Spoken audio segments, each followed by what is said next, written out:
Hey, you have landed on Island Money 365. I am your host, Petra Ian Brown. I am so happy you are here. Travel with me as we hear migration and money stories of triumph, perseverance, and struggles of immigrants and their descendants, along with amazing resources that can help make your landing a little less bumpy. Welcome back. You're in the studio at Island Money 365. I'm your host, Petra Ian Brown, and I have the wonderful, wonderful Martha Alejandro-Bird with me. Say hello, Martha. Hello. I'm so glad to have you here with me. So let me give you a wonderful bio because this is amazing. All right. I'm like, it's a native of Bridgeport, which I am too. So yeah, Bridgeport, and a graduate of Basic High School and the Upper Bound program at Fairfield University. She holds a Bachelor of Science in Nursing from Fairfield University and served as a lieutenant in the United States Navy Nurse Corps. Martha has a 34-year nursing career with experience in various specialties, including mental health, trauma, orthopedics, intensive care, and interventional radiology.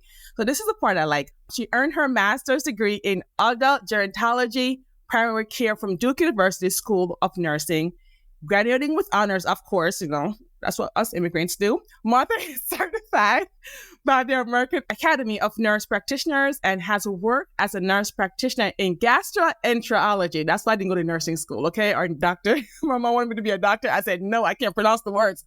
She also serves as an adjunct clinical instructor at Duke University, supporting a course on global medicine in Honduras. An advocate for an active lifestyle, Martha has completed 4 Marine Corps marathons, 4 half marathons, 2 century bike rides, and a 1-mile open water swim. She enjoys hiking, dancing, traveling, and cooking. Married for 29 years. Yes. Congratulations. She has 2 adult children, and her philosophy is, if you are not your best, it is very hard to give your best. I like that. I really, really like that. Where does that come from? When I was reading that and I saw it, I'm like, man, where does that come from, Martha? I love it. I think it's, as nurses, at least, we're givers, right? And then we're mothers, we're givers, we're wives, we're givers, we're children, we're friends, and we are givers. And sometimes you can just drain your battery by just giving. And then you're also taking in a lot of, at least in my line of work, you take in what everybody's telling you, and some of it is very emotional, and people trust you implicitly with their personal information, and so you kind of take it all in. It's kind of like using your cell phone, right? If you use it, and you don't charge it, it's going to give out on you. So I found that when I was struggling was when I was not taking care of myself, and I thought, well, how can I be good to anyone, my family, my husband, my patients, if I don't take care of me? So it was one of those journeys that I just thought, you know what? If I'm going to do this, I need to take care of me, because I also need to set the example. Yeah, I like that. I need to start doing that too. It's very hard. I need to start doing that as well. Immediately, right? Immediately. So I love your bio, but I was so confused actually, because I was like, how did you come to this path, right? Adult gerontology, and then practitioner in gastroenterology. Like, please share your journey. Please share your journey with us from being a nurse to becoming to both of these fields. How did it work together, Martha? So, it's funny because I actually thought about shifting gears, leaving nursing. Really? Yeah. I worked for a very long time in radiology, and I loved it. Interventional radiology, I loved it. But then, my husband is active duty military, so we relocated for him. And, you think, oh, you can get a job anywhere. And it was a lot harder because I was trying to find that work experience and that work family to, continue that tradition. And I wanted more, always looking for more. I have a natural curiosity. And so I had a friend who was also the director of my last job in radiology. And when she was going through some physical issues, she, said, well, you've gone through this, and what is your take? And so I would just kind of offhandedly, critically think through, these are the things that I would look for. Long story short, she was very sick. She was diagnosed with cancer.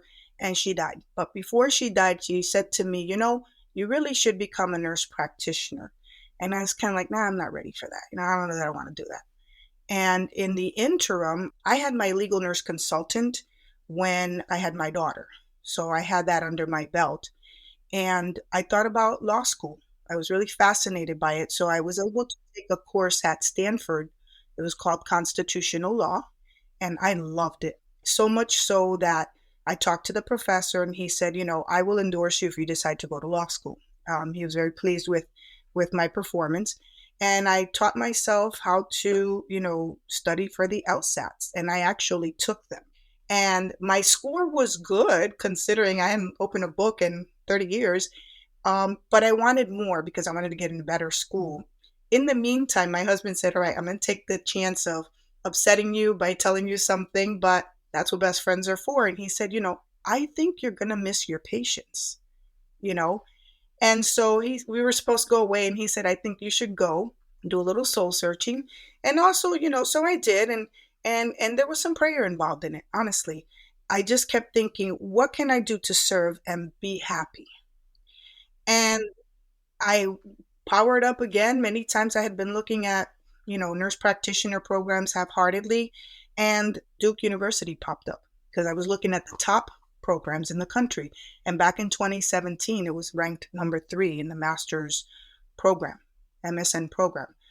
And I found out that they have incredible commitment to education, diversity, just preparing the future leaders in the nurse practitioner role. And also that they had like 6 different specialties that I can choose from. I said, you know what? They had never popped up in my prior searches. So I was like, okay, that was my message. And the process went from there. And, I shifted gears, and that's where I ended up going. I applied, Wow. went through the interview process, and I was fortunate to be a member of that class That's of 2019. amazing. So you mentioned something about legal nurse. What is that? So after I had my daughter, I didn't want to go back to school, and I've always had this interest in the law. There's a legal nurse consultant course that you take, and what it does is it pretty much teaches you the broad spectrum of tort law, wills, just a basic approach to law, if you will.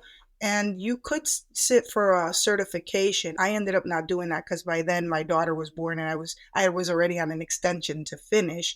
Yeah. But it allows you to confer with attorneys. You can look at, for example, medical records and decide, does this case have merit or not? Yeah, and you can work with them. Some legal nurse consultants are work independently, and they serve as consultants, if you will. But Wow. it helped me at work because what I did was I looked at the forms that people fill out, the consent forms, and make sure that they're okay. But I also translated them in Spanish to make sure it was covered. And this was before, Wow. the groups were brought in to take over all that admin stuff. But it gave me an eye for something different. It helped me kind of just say to my parents, hey, if you don't have a will, you're now intestate, and this is, you're going to go to probate. And so it doesn't matter if it's $10 or $100,000, you need to have a will, you know? Thank you. That's what I do as a financial coach. I'm like, people, please put something in writing, please, at a bare minimum, do a will. So thank you for saying that. See, financial advice coming through. Financial. Martha, so let's be clear. What is it that you are practicing? You do a lot. There's a lot in here. So what is it that you are doing right now at this stage? So before I went to school, when I relocated, did the law course that I took, constitutional law, I was already working in GI, and I was brought in to begin the program of the preparation nurses. So this gave the nurse practitioners and the doctors the ability to see the patients that were having issues. And then for a prep nurse, what we did was make sure that back then, you're 50 years old, you're not having any issues, you need to have your colonoscopy, update their history, get their medication information, go over the preparation with them. And of course, I always went above and beyond. I did a physical exam, quick heart, lungs, vital signs are good. And then they would schedule them for the procedure. And so we were able to sustain that program, and they still do it. So at that point, I had a couple of mentors who said, I think you really should go back to school. And I think by then I was receptive. My husband says when he's talking to the kids, when they're in receive mode is when I attack, in a nice way, because I know they're going to hear what I'm saying. So I was in receive mode, and I felt like I was ready to take that next step, you know. So that's what motivated you to go further in your education to obtain that Yes. MSN? Yep. And so I graduated. It was during COVID. So that was a big challenge for me. Moved Mm. to California where my husband was stationed and couldn't find a job. Nobody would hire a new nurse practitioner. And then the jobs that were there, I could have done as a nurse, And so I didn't struggle hard, work my tail off to get my degree and my credentialing, pass the boards, to do something that didn't really use my skills. So then my husband and I decided he was eventually going to come back, but we decided, well, you know what? Let's open up the aperture. And I applied to where we were living before, because we kept the house and my son was there waiting to go into the service. And I found a job in gastroenterology, but it wasn't the practice that I was working with. And I stayed in touch with my mentor, who's a nurse practitioner. And he said to me, well, he told the doctor, she's applied to another one. They've interviewed her. And he's like, oh no, you get her here. So I ended up working with them, and they took me under their wing. And, there's a steep learning curve in gastroenterology, but you know what? They really gave me a solid foundation. And so that's where it ended up. So when you do, for example, adult gerontology, primary care, I can work in a primary care office, do internal medicine. And originally my plan was, let me go there, let me cut my teeth with internal medicine, and then go into a specialty, whatever it is. Well, the universe didn't work like that. And so I ended up in GI with some really great mentors that I still stay in touch with, that were incredibly supportive. And that's what I did for the last 3.5 years. So we deal with, anything that starts with the mouth and ends up in the butt, the other end, the bone. I like that. But it also was like your gallbladder, the pancreas, the liver. So that's what makes it that much more involved. It's kind of like the second primary care, because you deal with a lot. And then with COVID, you saw the other component of gastroenterology issues, and that's the mental health component. So there's a lot there to dissect.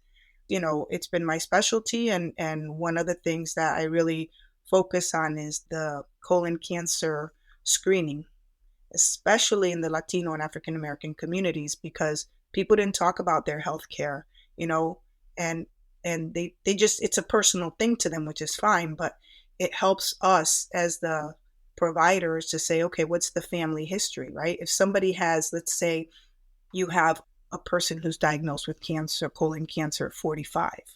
Well, 10 years younger than that, we want to see their children, because there's a first degree relative who's been diagnosed with it, so these things are important. And I had a patient who said to me, they spoke Spanish, said, I don't come to gastroenterology because there's no one there that understands me. And so I said, well, you tell your friends I'm here, because sometimes I think it's easy to tell people, adjust your diet and do all of these things, but you have to take into consideration what they were raised with, right? What are their dietary, what are their thoughts on their health?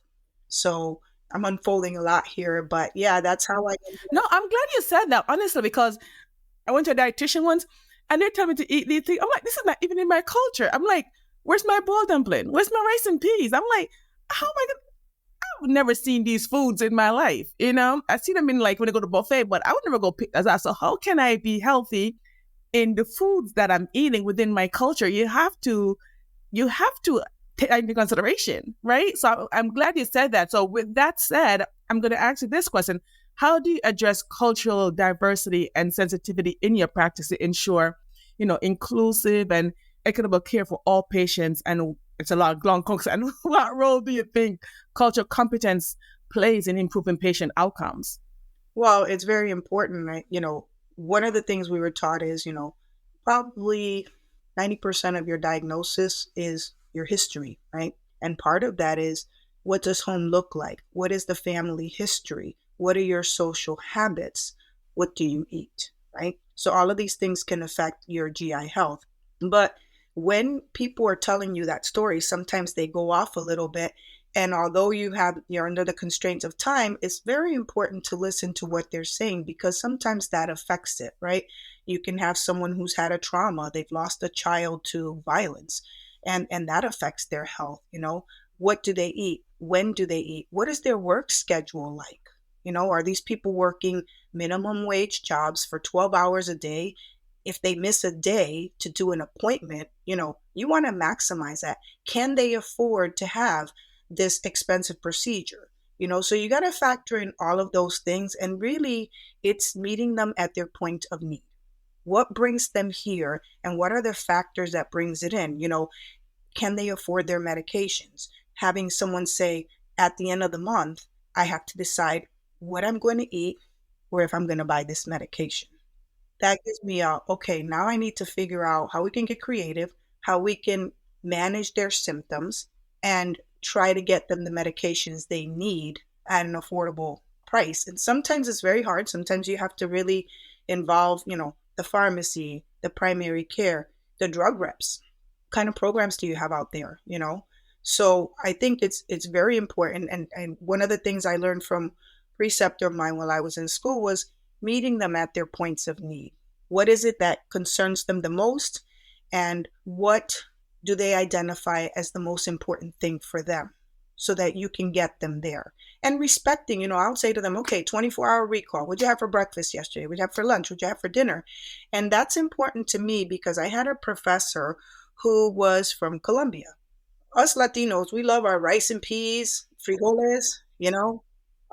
I know for us, we like our fried stuff too. Isn't great, but in the roast pork during the holidays, there's a lot there. But Yes.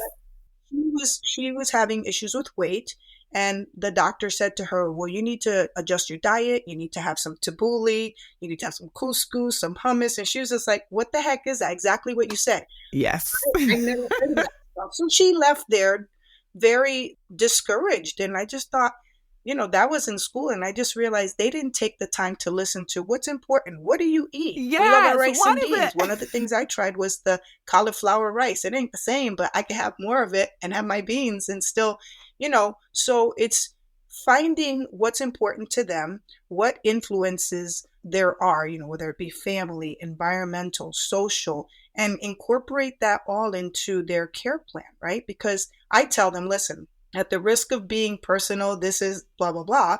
And I say to them, I want you to understand that the person sitting across from you is a human being. I have my own issues. I take that very seriously in listening to what you have. And I tell them, I said, for me, if I don't understand something, good luck getting me to do it. Exactly. I always end my visits with, is this what you expected? Do you agree with this plan? Or is there something that you would rather have seen, that you were expecting? And sometimes people are surprised because we're raised, my mother, right? For example, paternalistic medicine. The doctor tells you do it, it's done, there's no questions asked. And I tell them, I want us to have a relationship.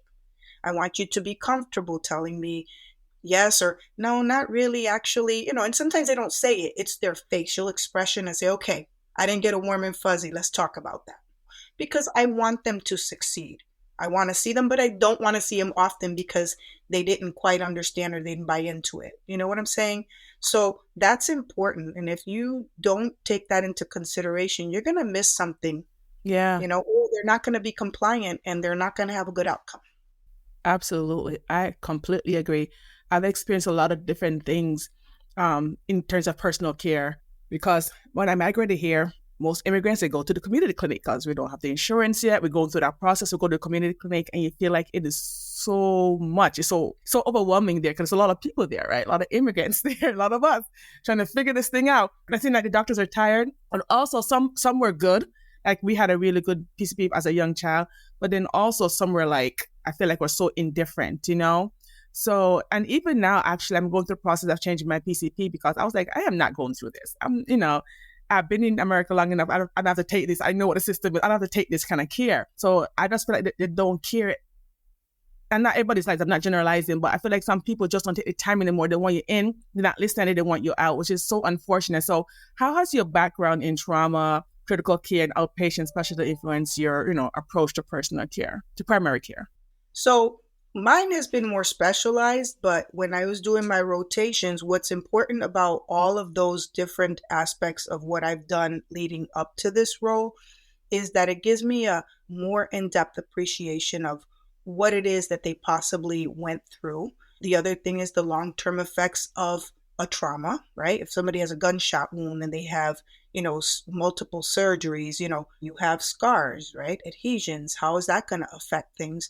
How does it affect your psyche? So it adds a little bit more, so as a primary care, you have a broad sense of different things, but this just gives me an extension to, or an extension of what I already know based on the things that I've seen.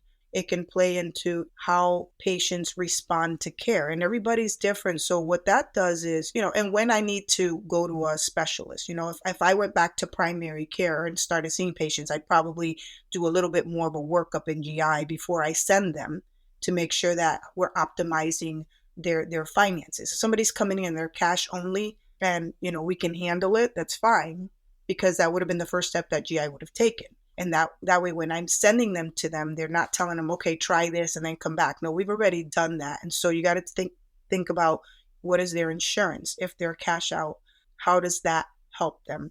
But for me, it's once again just putting it all together, individualizing the care plan, right? Because everybody's different. And it's what we call patient-centric care, right? They're at the center of it. And our job is to understand them, how they respond to certain illnesses, what are their compliance issues. So I just think it's important to have that broad experience, if you will. To just it's another tool in your I toolbox like for that. taking care of these patients, like the subtle things that you might have not thought of before. Yeah. So, Martha, how did you end up in the military? And do you think that shaped your practice and what you're doing with your individual in the GI world? Hmm. Actually, I got recruited as a junior in college. And I was like, I'm not ready to go. And, I worked hard and pulled a loan, had scholarships in order to get through without owing anything. So thankfully, my sacrifices, during school financially paid off, because when I graduated, I didn't have any loans. But, it was a struggle getting there. But my friends were like, why are you talking to the military? And I said, well, because I'm interested. And so I took a job. I moved down to Maryland, and that was where I did the step down trauma. I just was looking for something else. I moved down there with two of my college nursing friends, and they decided to do travel nursing, and I joined the Navy. By then, I was again in receive mode, and I went in, and when I got there, I was there during Desert Storm, so I was on the standby when that crew came. If they were going back out, I was on that roster. We ended up not going, but we did take care of a lot of the patients that came back banged up, if you will, from Desert Storm. So, yeah, I worked on the floors for a couple of years, and then I transitioned into ICU, and that's where I was until I met my husband. And, when we got engaged, I realized that, I want a family, and two active duty members was going to be really hard on a family.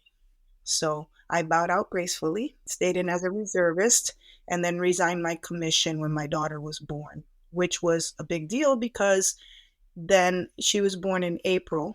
And then at 8 months was when 9/11 happened. And, they were pulling all the reservists up. So, I had this sense that I needed to resign it because I love my family, but it's my responsibility to raise my kids. I like that. I like that a lot. Absolutely. So do you think that shaped your practice and that experience and everything that you've gone through, just how you deal with your patient? I love working with, I see all kinds of patients, and, some people are veterans. And so you have that, and we have that in common. But one of the things is it augmented my adaptability, right? Growing up, things were really tight financially, and I was raised by a single parent. And so we had to be adaptable to whatever it was. And so I think that that reinforced that adaptability. There was teamwork, collaboration, knowing that there's always somebody that knows something more about something. One doctor challenged me one time because I said I didn't like something. And he says, well, sometimes we don't like the things we don't understand. And I was like, oh, how dare you? And thinking to myself, I wouldn't have said that to him. But what that did was it challenged me to understand what is it that I don't like. It's because I didn't understand it, and he was right, but I wasn't going to tell him that. But, Of course not. you got to be a little stubborn. That was one of the things that also to be flexible, right? But also, something that we share, and it's that the Jesuit ideal, continuous learning. We are each created uniquely, and our commitment to, the classroom, the respect for diversity, the differences, and an emphasis on holistic care. So these are building blocks for me. So I've done my due diligence, right, in practice, but I've also allowed the universe or God to kind of guide my path. And these were building blocks. I went to a well-known, still highly respected and ranked undergrad nursing program. I joined the military because, when I did, my cousin said to me, she called me, and she was a high-ranking enlisted member in the Air Force. And she says, why is it all the girls in our family have gone Air Force? Why are you doing Navy? And I said, well, because Navy medicine's where it's at. Let her know. Yeah, I was stationed at Bethesda, which at the time was the National Naval Medical Center that, treated president, vice president, senators, congressmen, admirals, everything, and you want to be the best, right? And it was interesting because when I was between my junior year and senior year at Fairfield, I took an internship at Cedars-Sinai in LA.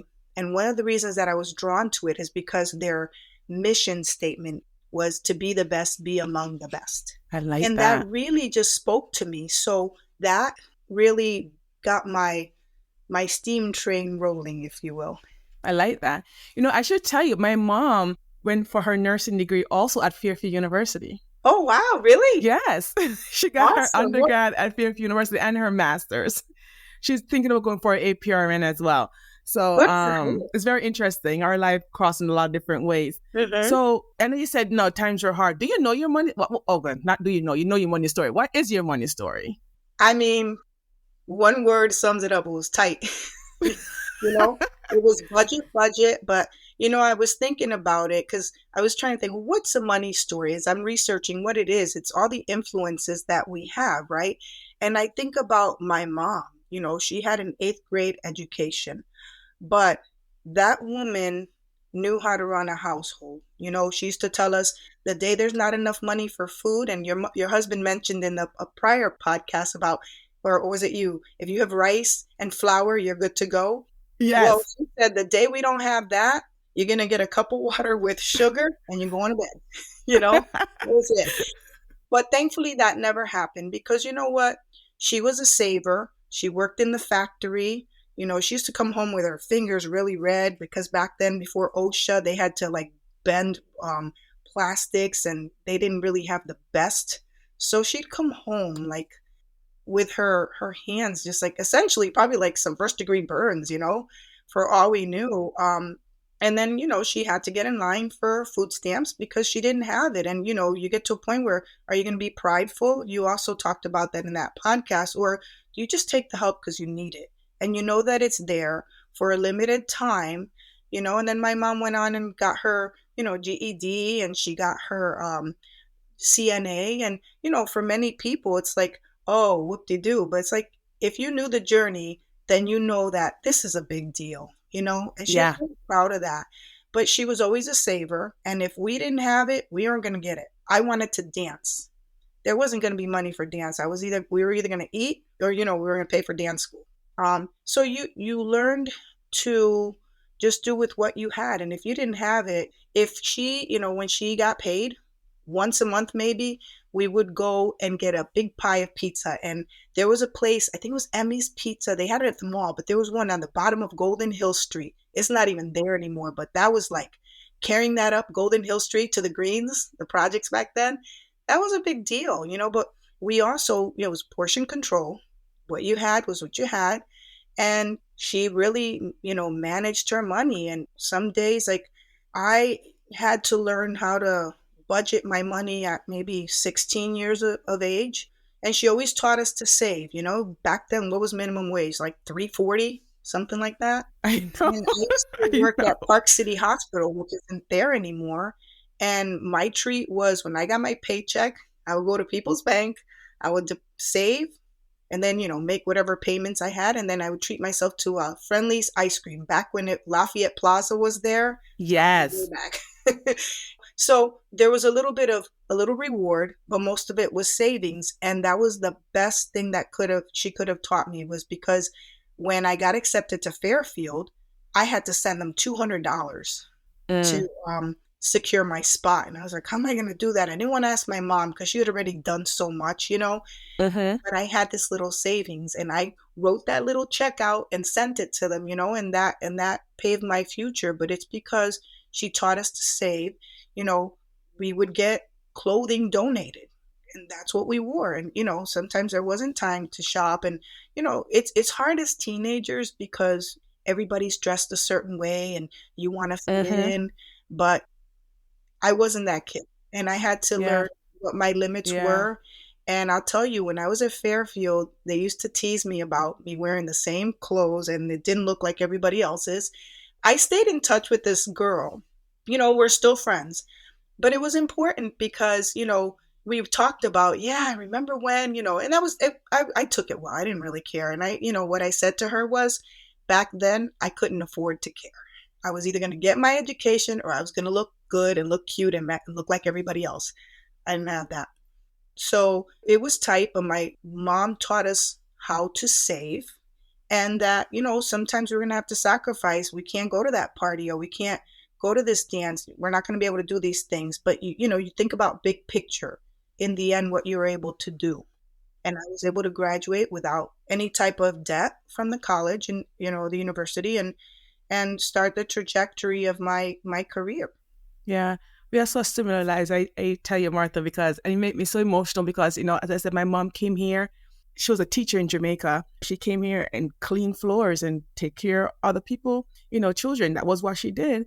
And like your mother, she worked her butt off. She got her CNA, and then she went and she got her RN. And it's just like you, people made fun of me and my clothes, but I just did not care because the hope that we have, and that's what's so beautiful about this country, you can transform yourself, so you just have to be happy where you are, be content where you are at that time as you work to go to where you want to be. So the amazing, that's why like I started this podcast for immigrants, because the transformation and the work that we put in to get to where we want to go, and the sacrifices and willingness to become nothing. And what in other people are like, oh, why are you doing that kind of job? What? This is a lifesaver. This is an amazing job. There's nothing that's beneath us, just so that we can provide hope and provide for our kids and our family is just amazing, amazing. It's an honest living, right? And Yes. one of my friends, she's older, I met her when I was a candy striper at Park City Hospital. And she said, Martha, as long as you understand that there's always going to be somebody with more than, you're going to be okay. They're either going to be, smarter than you, prettier than you, taller than you, more athletic than you, more financially off than you. There's always going to be someone. Embrace where you are and just move forward. And I honestly, that's one of the things I've imparted to my children is, what you possess in this brain of yours, nobody can take that away from you. Barring a traumatic brain injury, nobody can take that from you. Yeah. Don't pick that up, and be comfortable with who you are.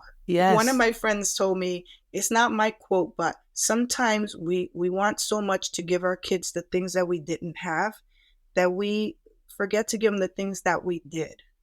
Mm-hmm. And I missed this part of my journey that I tell you about when I was trying to have my second baby, right? It was challenging. And then I got into a program, at MSN at Southern, and I was doing nursing education because I thought, I want to teach the next generation. But I had to make a decision. Once I had that baby, am I selfish and take care of other people, or do I take care of what's right in front of me, what's important, right? My legacy, my children.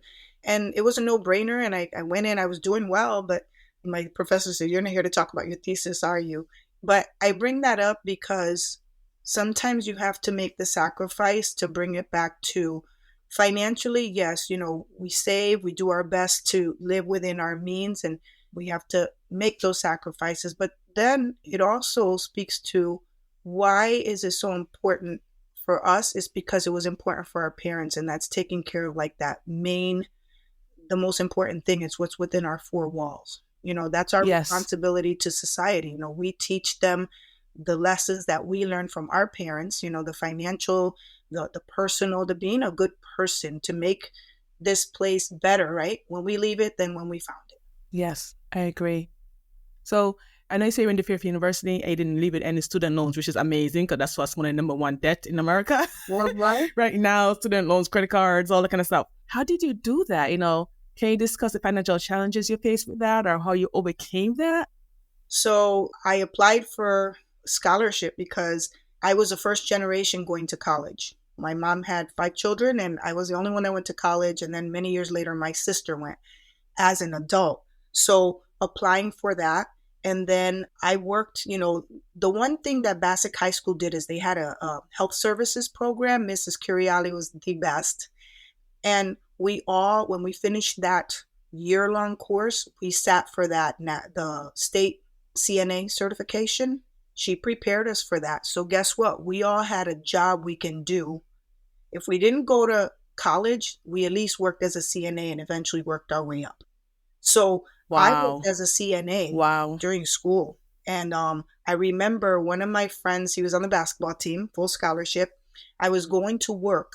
I was working at Greenwich Hospital from 7P to 7A, so 12-hour nights on the weekend, Fridays and Saturdays to make money. And he said, Martha, why are you up all night? Do you think you're gonna miss something? And I said, no. Unlike you, if I don't work, I don't come to school. So part of it was scholarship, and part of it was work, like work. And I pulled a loan for whatever the balance was that I was short on.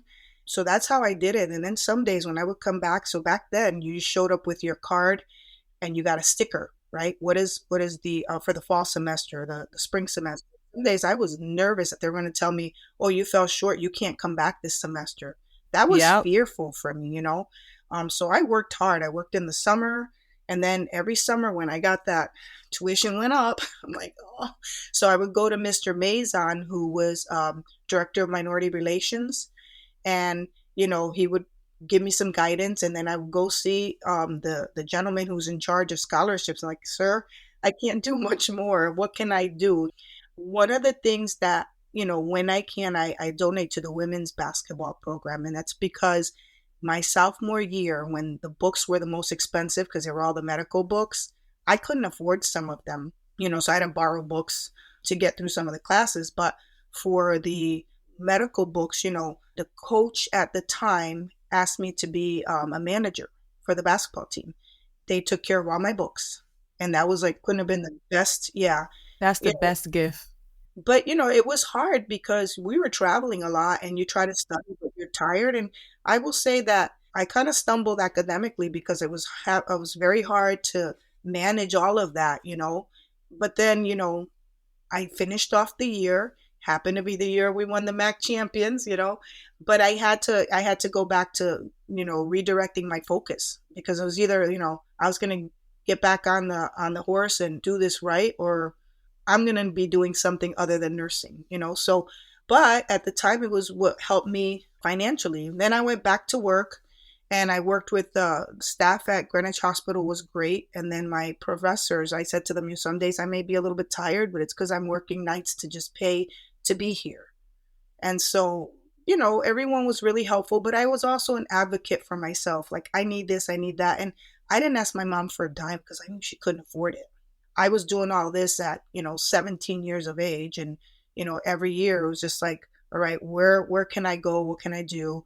How much more time can I work somewhere without affecting my academics? Yeah.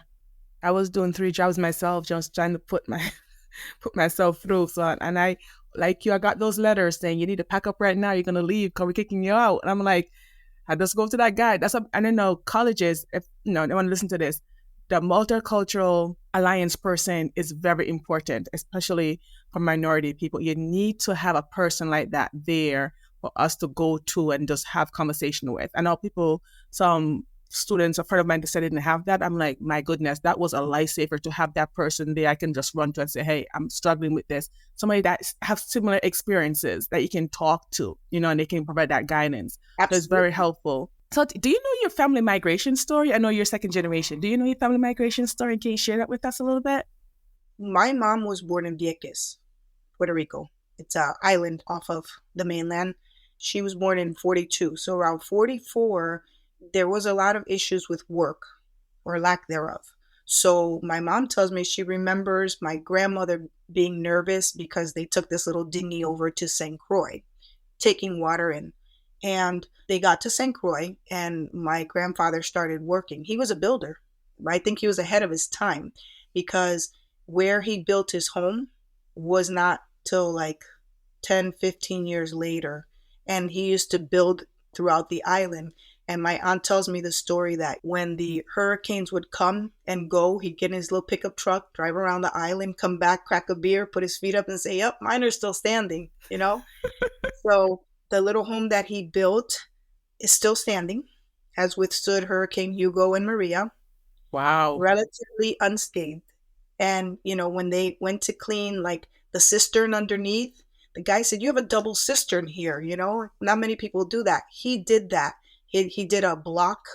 The kitchen is just like a rectangular block, concrete. And that's like your fallout shelter, So he was ahead of his time. But my mom was raised there, and then she came here. She was like 22. She came here, lived in the East End off Washington Park, one of those little homes. That's where I'm from, the East End. Washington Park. She could see it, and she lived in like people shared bathrooms. They just they rented a room. So and she ended up finding people who were from Puerto Rico, and then they found their own little network and went to church, and that's where she met a lot of her friends that she's had for a long time. So, and then she just started working. But yeah, it was my grandparents went from Vieques to St. Croix. So St. Croix really is home. But my dad's side of the family, there's some people still there in Vieques, but then she went from St. Croix in her 20s, early 20s to Bridgeport, of all places. I don't know what made her go to Bridgeport. I don't know. That's amazing. I've asked a lot of my immigrant friends, so how do we end up in Bridgeport? But we're there. That's what we found our people. You know what? I think we found our people. Someone tell you to come, and then you come, then next person come, and then we just have our own community. Exactly. Yeah. So getting back to the GI, what are some of the biggest challenges you foresee, in this role for us? Like, what do we need to do so we can be better at this? Because we need to take care of ourselves. From workers, from a provider standpoint? Yeah. Well, you tell us, really. I know my dad, he needs to go see GI. He needs to go in there. So what are you telling us? So I'm telling my patients, that is? Yes. Well, you know what? Be very open with your provider. I feel out my patients, and some of them I can goof around with. And I think my colleagues were like, what are you guys laughing about in there? But you find a way what is comfortable for them. And sometimes you crack a joke, and it just eases them. So be comfortable. Know that it's a relationship between you and your provider, and tell them those things that are a little bit embarrassing, because that's the difference between, oh, you need to look at this, or, oh, no, that's not anything, don't worry about that. That's pretty normal. One of the other things is talk to your family and say, anybody that you know of have like any problems with their colon, any blood in their stool, colon cancer, colon polyps, because it's the things we don't talk about that can hurt us sometimes. But trusting, and I remember my preceptor at Duke, one of them that I did internal medicine with, she used to tell the patients, if you don't like your doctor, if you don't like your pharmacist, fire them. You're not married to them. You're married to your husband. Everybody else, you know what? You go somewhere else. And I keep it real with them, because it's like, this is all I know. But I want you to talk to me. I want you to feel comfortable with me. If I'm not your person, my feelings won't be hurt. Feel free to see one of my colleagues, because at the end of the day, I want to take care of you to the best of my ability. And having this open dialect is very important. If you say to me, It's Mark, go pound sand. I'm not doing this. Okay, received. But the most important thing for the people in our community is talk to your family. Try to get a sense of what the family history is like, number one. Number two, have an open conversation. It should be like a friendship with your provider and trust that they're doing what's best for you. Number three, if you don't agree, as I used to tell my kids, we can agree to disagree, but we'll do so respectfully. And that is just, you know what? Well, I was really hoping that I didn't have to take this medication. Is there something else that we can try? Don't be afraid. Number four, don't be afraid to do your own research. But, I have some people say to me, well, you guys don't like it when we Dr. Google. I said, well, to a certain extent, if you're going to read something, read it from a reputable source. Cleveland Clinic, Mayo Clinic. What does the World Health Organization say? When it comes to GI, I refer people to the American College of Gastroenterology. There's some things you have to log in to do, but the general preface is, you have information that is accessible to you so that you have evidence-based information. It's not just somebody decided this is a good idea, but the studies have shown that this is effective. There's, people ask me about, for example, probiotics. Well, they're still kind of a toss-up. Some people believe in it, some people don't. And it's just getting the understanding of where does your doctor come from? What is their training? What is their position on health? And you're kind of interviewing them like they're interviewing you, kind of thing. So open dialect, and then, just try to follow the rules that we give you. Or let's say, hey, that's not anything I'm familiar with in my diet. What other ideas do you have? Like, I'm very open to, some people tell me certain things I don't know about it, but I'm going to research it so that the next time you come, or I can reach out to you and say, this is what I found out and I'm going to endorse it as long as it works for you. Or I don't know if it's going to interact with other things or if it's really going to help, kind of thing. I like that. Like, you go get your physical every so often, right? There's a time you go get your physical. Is there a test we need to do, or is that because I feel like once you start having gut problems or any kind of problems, it's kind of like late. Is there anything we can do pre that? Like, check for inflammatories, check for deficiencies in your body to give you indicators or indication that you need to go get a checkup internally? Well, yeah. So typically, when you go see your primary care doctor, they do a head to toe assessment. They do some blood work. They check your chemistries. They check your complete blood count. One of the things that I've learned to look at too is your vitamin D. A lot of people, when the more melanin we have, the more protected we are from the sun. And so when people say, "Oh, go out and get some sun," well, that works well for somebody who's very fair skinned. But for those of us who have more melanin, and the more we have, the more you don't get it through, you might need that Huh. supplement. I did not know that, Martha. I thought I was all set because I'm black and beautiful. You are black and beautiful, and you're also protected from the rays of the sun, your vitamin, your D. So you find a lot of deficiency in the community. So one of the things to have checked, because it's a little vitamin, but at the same time, it can lead to a lot of other issues. So having that checked, having your thyroid checked. So the basic panel, your cholesterol levels, and then things that you can do, because I've been trying to do a lot more reading, listening to podcasts. I was mentioning Dr. Huberman out of Stanford, and then he interviewed another gentleman. There's a podcast, and it's about the food that we eat, the processed foods we eat, and what it does to our body. And so for a lot of us, right, it's easy to just go buy McDonald's or go to Subway or whatever. But your husband mentioned a good point about when you stopped eating out, it was healthier because now you're cooking from home. You know what ingredients you're using. You weren't having as much processed food. And so, one of the things to do is look at the diet, go back to basics. Am I having a meat that's roasted instead of fried? Am I having more vegetables? Fiber is a big thing that a lot of us don't get. Fruits, vegetables, more vegetables. And if you're more of a smoothie person, like I always tell people, you get a lot of bang for your buck with chia seed and flax seed. I will try it. Yeah, so those are those are the things that I would do is, they do their assessment, you give them the history, and nowadays, they're asking, do you feel safe at home? Do you wear a seatbelt? Do you have handrails at home? Do you have smoke detectors, CO detectors? All of these things are important because what they're trying to do is establish a holistic view. Do you feel safe at home? Yeah, all of those things. And then they do the blood work and then how you feel. right? And then for women, right, you have to have your mammograms. You have to have your PAPs, right? And then men after a certain age, they need to have their prostate exam. And 45 is the new age for everyone to have colon screenings, unless they're having issues. So if you haven't had one yet, you're due. Good to know. 45, y'all, get out there, got it. Is there, as we come into a close, any stories or any situation that just have a big impact on you?